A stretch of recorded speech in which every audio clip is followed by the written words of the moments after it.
Hello, you have logged into One India News YouTube channel and this is Mariam. Where is the Doklam standoff headed? This is a question bothering each one of us. China has outrightly rejected India's suggestion for a simultaneous withdrawal of troops to end the standoff. China went ahead and posed a serious question for India in fact. It asked, what will India do if China enters Kala Pani region in Uttarakhand or Kashmir? Wang Wenli, an official of China's Ministry of Foreign Affairs, said, "It is impossible to have a dialogue with India at this time.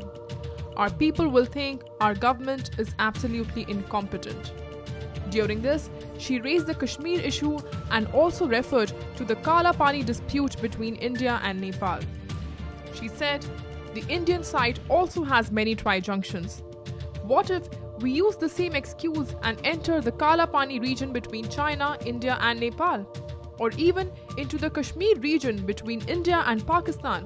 What will India do then?" Therefore, using the tri-junction as an excuse does not hold ground at all. This will only cause more trouble for India. China has said clearly, if the Indian side decides to go down the wrong path or still have illusions about this incident, then we have the right to use any act which is in line with the international law to protect what is ours.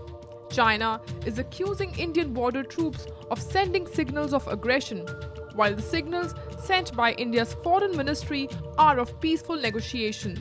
The Chinese official said that these two signals do not match with each other.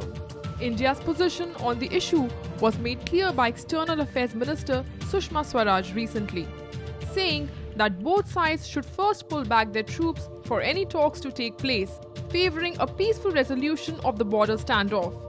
Referring to the suggestion of Sushma Swaraj, the official from the Chinese ministry said, "This is also unacceptable to China. The facts are absolutely clear. It is the Indian troops that crossed the mutually recognized boundary into the Chinese territory. So it is the Indian border troops that will have to withdraw."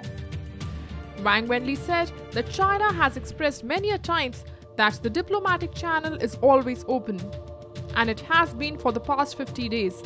But it does not mean that we will not use our power to make use of defense in line with the United Nations or other international law. China said, "We will do whatever we can to protect what is ours." Thus, a clear signal has been given to India. That's all for now. For more news and updates, please subscribe to One India News YouTube channel.